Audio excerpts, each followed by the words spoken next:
भारती ने कहा, मैं जीवन भर शादी नहीं करूंगी और गोलू की विधवा बनकर उसके माँ बाप की सेवा करूंगी। साथ ही साथ हत्यारों को फांसी के फंदे तक पहुंचा कर रहूंगी, भले ही ये मेरे सगे बाप, भाई और बहन और जीजा ही क्यों ना हो। भारती की ये बातें सुनकर सब हैरान थे। दोस्तों, अब आप लोग हैरान होंगे कि आखिर कौन है ये भारती, जिसने इतना बड़ा निर्णय ले लिया है और वो भी सिर्फ 20 साल की छोटी सी उम्र में। आइए जानते हैं पूरी की पूरी कहानी, हम और आप साथ साथ। नमस्कार दोस्तों, महफिल 24/7 में आपका बहुत बहुत स्वागत है। आज की कहानी बहुत ही इंटरेस्टिंग होने वाली है, तो पूरा वीडियो, पूरी कहानी ध्यान से सुनिए।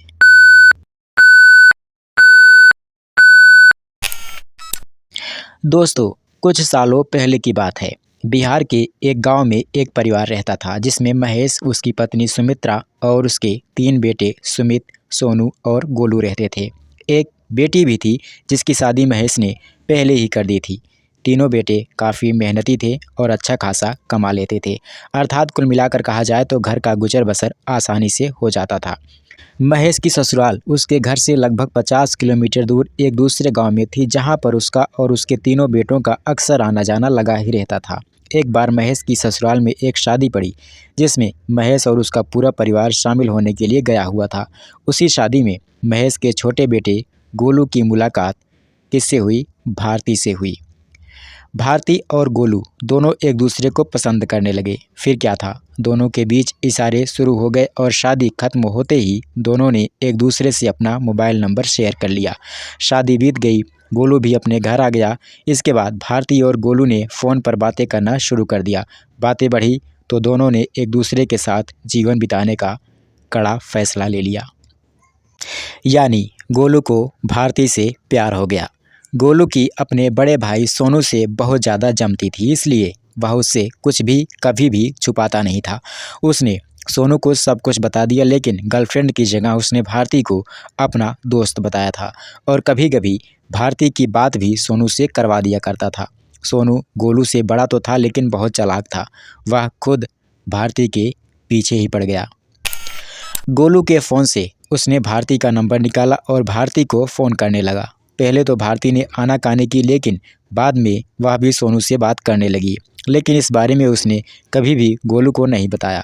समय बीतता गया, भारती दोनों भाइयों से बातें करती, लेकिन एक दूसरे से छुपाकर। गोलू और सोनू दोनों भारती के लिए पागल हो चुके थे। गोलू दिखने में सुंदर था तो सोनू अच्छा खासा कमा लेता था। एक दिन सोनू बाथरूम में था तो उसका फ़ोन बजा, जिसे गोलू ने उठाया तो देखा कि ये तो भारती का नंबर था। भारती ने जैसे ही गोलू की आवाज़ सुनी, झट से फ़ोन काट दिया। अब गोलू को हैरानी हो रही थी कि भारती आखिर सोनू के फ़ोन पर कॉल क्यों कर रही है। उसने तुरंत अपने फ़ोन से भारती को कॉल किया और पूछा कि सोनू भाई के पास फ़ोन क्यों किया था, तो उसने टाल मटोल करना शुरू कर दिया। अगले दिन फिर गोलू ने फ़ोन लगाया तो भारती का नंबर बिजी जा रहा था। खिड़की से देखा तो सोनू भी कहीं बात कर रहा था। उसे शक हुआ कि कहीं ये भारती तो नहीं जो सोनू से बात कर रही है, तभी उसका नंबर बिजी जा रहा है। उसने फिर फ़ोन किया भारती को, अब भी नंबर व्यस्त था। गोलू का दिमाग खराब होने लगा। कुछ देर बाद भारती ने खुद गोलू को फ़ोन लगाया और उसे इधर उधर की बातों में बहलाने लगी। गोलू गुस्से में तो था ही। उसने कहा कि तुम भाभी जी का नंबर दो या उनसे मेरी बात कराओ अभी। भारती ने कहा, नहीं, भाभी जी के पेट में कुछ पचता नहीं है, वो हमारे बारे में सब भैया को बता देगी और बवाल हो जाएगा। मगर गोलू अपनी जिद पर अड़ा रहा तो भारती को भाभी जी से बात करानी पड़ी। अब गोलू ने भाभी जी से भारती के बारे में जांच पड़ताल शुरू कर दी। भारती को काफ़ी बुरा लग रहा था। भारती ने दोनों भाइयों को अपने प्रेम जाल में फंसा कर रखा था, या यूं कहें कि उसे प्यार से नहीं, महज हवस से मतलब था। गोलू अब भारती के साथ साथ उसकी भाभी जी से भी बात करने लगा।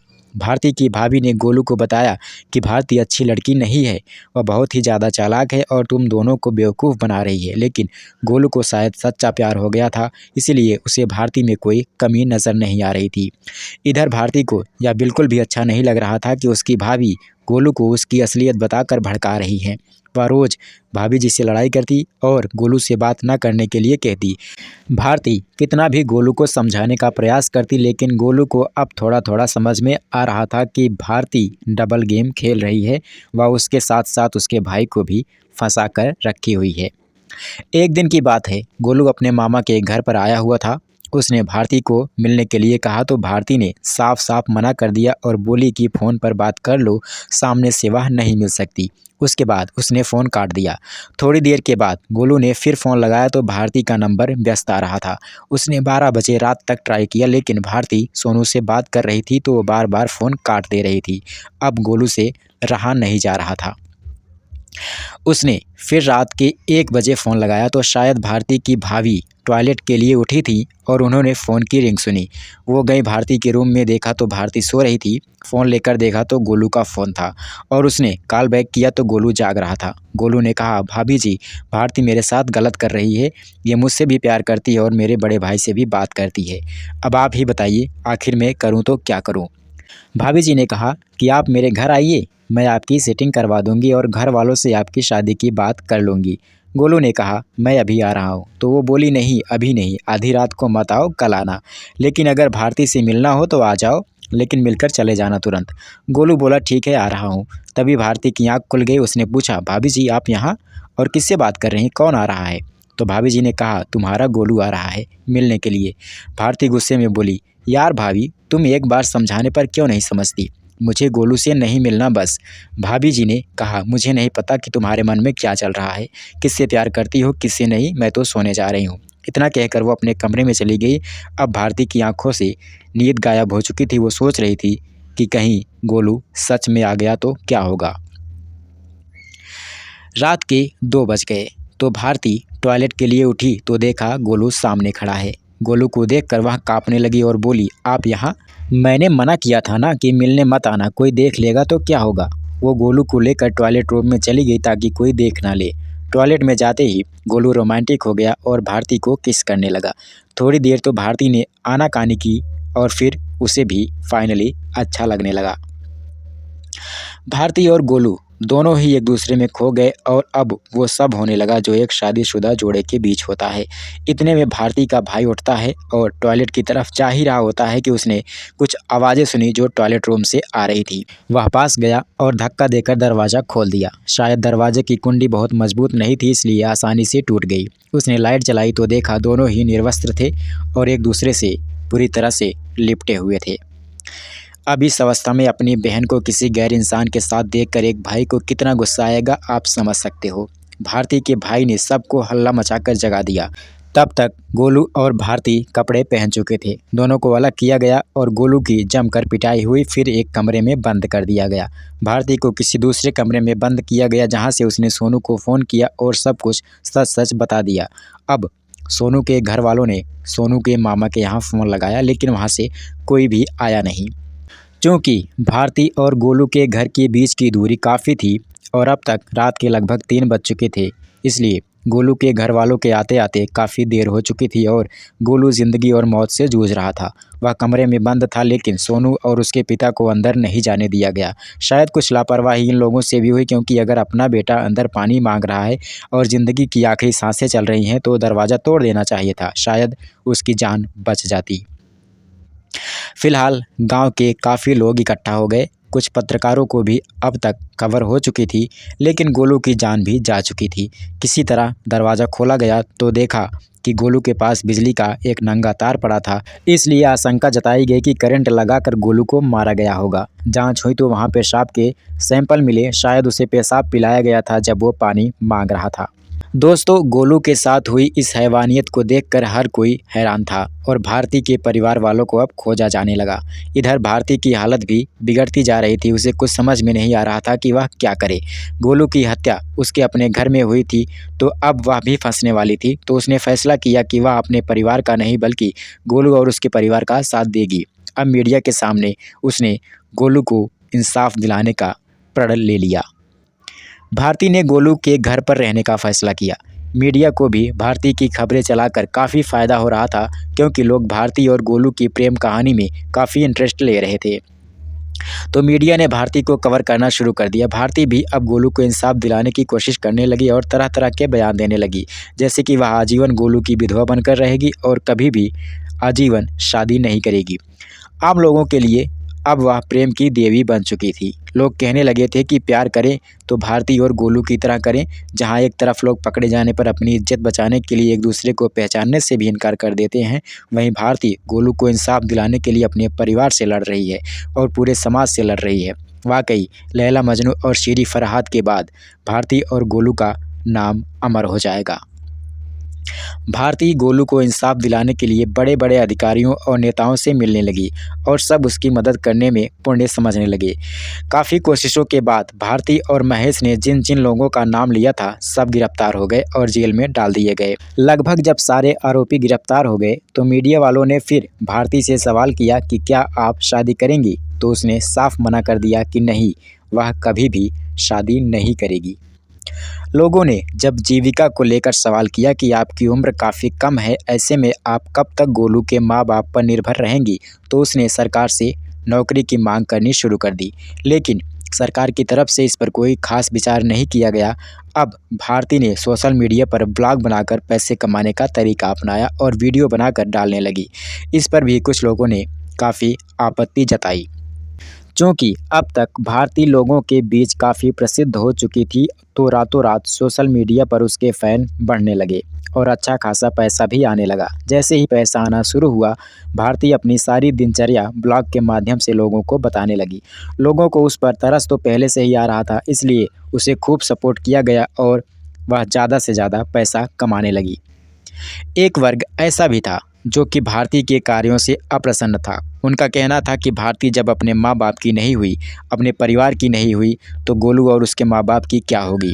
अब देखना यह है कि अगर उसका प्रेम सच्चा है तो वह कब तक गोलू और उसके परिवार का साथ देती है। इधर सोनू, जो कि गोलू का बड़ा भाई था, वो तो पहले से ही भारती के चक्कर में था। ऊपर से अब वह उसके घर में भी रहने लगी थी, तो अब वह भारती पर बुरी नज़र रखने लगा कि कब मौका मिले भारती को अपने प्रेम जाल में फंसाया जाए। वह भारती के साथ हंसी मजाक करता, उसे छेड़ता, मगर भारती अभी उस पर ध्यान नहीं देती थी। लेकिन कुछ दिन बाद भारती को भी आनंद आने लगा और वह भी सोनू की तरफ आकर्षित होने लगी और एक रात दोनों ने सीमाएं लांघ दी और हम बिस्तर हो गए। और यहीं से शायद गोलू का प्यार खत्म हो गया था भारती के लिए। गोलू की मौत को 6 महीने भी नहीं बीते थे कि अचानक खबर आई कि प्रेम की देवी भारती ने गोलू के बड़े भाई सोनू से विवाह कर लिया है। अब तो भाई पूछो मत, मच गई खलबली पूरे प्रदेश और मीडिया के बीच, क्योंकि लोगों को यकीन ही नहीं हो रहा था कि वह लड़की जो गोलू की विधवा बनकर रहने वाली थी, उसे अचानक क्या सूझा कि शादी कर ली, वो भी गोलू की मौत के कुछ महीनों के बाद ही। बस हो गया बवाल। अब तो भारती उन लोगों के निशाने पर आ गई थी जो उसे सच्चाई, प्यार और त्याग की देवी मान बैठे थे।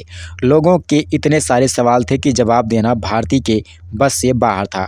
मीडिया वालों को तो आप जानते ही हैं, बाल की खाल निकालने में माहिर होते हैं। मीडिया वालों के उल्टे सीधे सवालों का जवाब देने में भारती असमर्थ साबित हो रही थी, क्योंकि इसके पहले उसने बहुत सारे वादे कर लिए थे लोगों से प्यार को लेकर। अब मीडिया वालों के सवालों का जवाब देने के लिए महेश और उसके पूरे परिवार को आगे आना पड़ा और उन लोगों ने समाज की दुहाई दी और कहा कि हमारे सामने समाज का दबाव था। लोग तरह तरह की बातें बना रहे थे कि कुंवारी लड़की को घर में क्यों रखा है और किस तौर पर रखा है। कुछ लोगों ने तो इतना भी कह दिया था कि भारती महेश के घर में एक रखैल की तरह रह रही है। इन्हीं सब चीज़ों की वजह से इतनी जल्दी भारती की शादी करनी पड़ी, ऐसा कहना था महेश का। कुछ लोगों ने सवाल उठाया कि महेश हिंदू समाज से संबद्ध है, इसलिए उनको हिंदू समाज की मान्यताओं का पालन करना चाहिए था।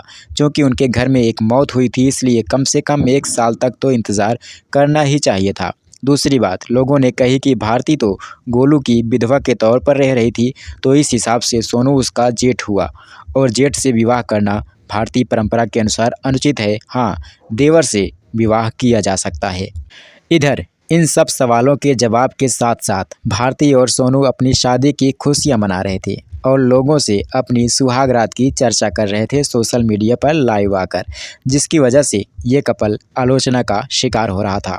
जब भी भारती से पूछा जाता कि क्या अब वह गोलू को भूल गई है या फिर गोलू से प्यार सिर्फ नाटक था, तो उसके होश उड़ जाते और कहती कि नहीं, गोलू का गम अब भी उसके दिल में है। इधर वो गोलू की मौत का गम जाहिर करती तो दूसरी ओर अपने पति के साथ रोमांटिक स्टोरी बनाती और कहती कि गोलू बीता हुआ कल था और जो बीत गया उसे बार बार याद करने से क्या फ़ायदा।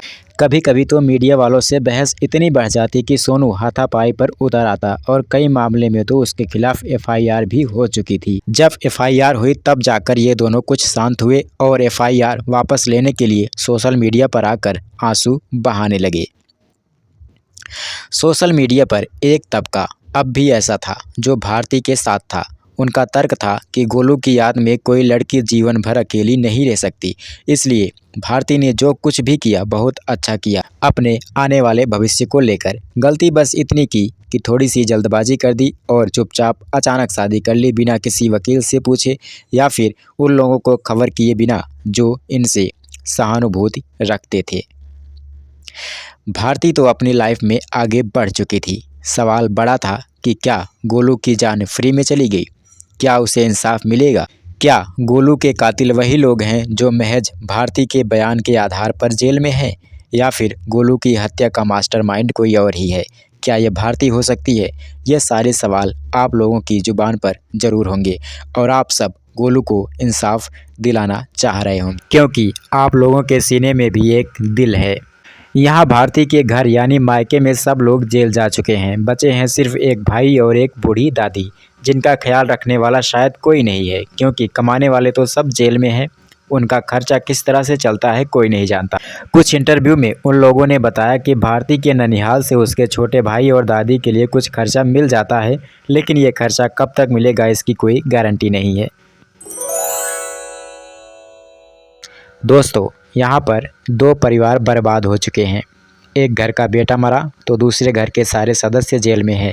एक परिवार तो अपना भूतकाल भुलाकर आगे बढ़ चुका है, लेकिन दूसरे परिवार की उम्मीदें धूमिल नजर आ रही हैं। इन सब का जिम्मेदार कौन है? यह सबसे बड़ा सवाल है, जिसका जवाब शायद ही कोई दे पाए या फिर आगे चलकर वक्त ही दे। इस कहानी में आगे जो भी खुलासे होंगे वो चौंकाने वाले होंगे, इसमें कोई ताज्जुब की बात नहीं है। लेकिन अभी तक जो भी घटनाएं और बयान सामने आ रहे हैं उनको गौर से देखा जाए तो भारती दोनों परिवारों की बर्बादी की जिम्मेदार मानी जा सकती है। जो भारती का समर्थन करते हैं, यदि उनसे पूछा जाए कि क्या आपको भारती जैसी बेटी चाहिए, तो शायद वो सब मुंह फेर लेंगे। हम प्यार के खिलाफ नहीं हैं, लेकिन जिस प्यार में हत्या हो और साजिश हो, बर्बादी हो, वो प्यार इस दुनिया के लिए ठीक नहीं है।